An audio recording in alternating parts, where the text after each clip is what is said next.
Hello, my name is Ash, a counselor in training. This is my Relatable study podcast for individuals who need help studying for their NCE, CPCE, and other related counseling exams.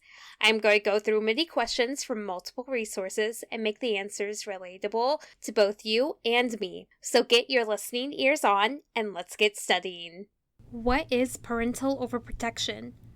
Parental overprotection is the excessive control or shielding of a child, which limits their independence and growth. They are also known as helicopter parents who prioritize their safety over their own independence and growth. What are parental styles and outcomes?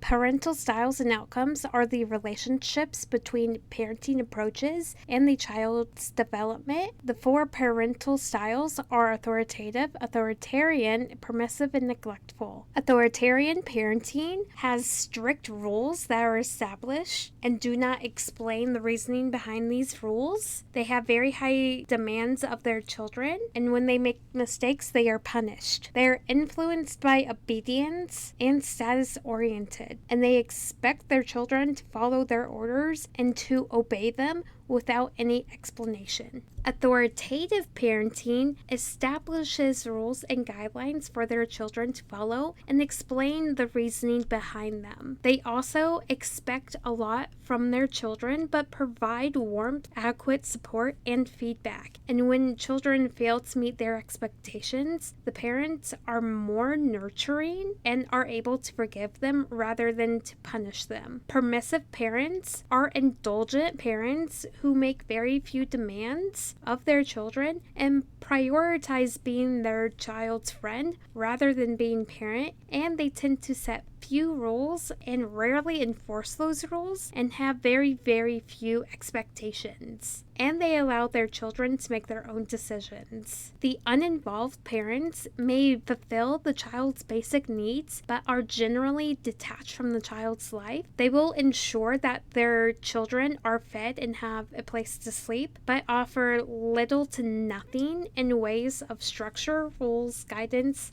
and support. They often seem indifferent, unresponsive, and dismissive. In many cases, this type of uninvolved parents lead to neglect of their own children.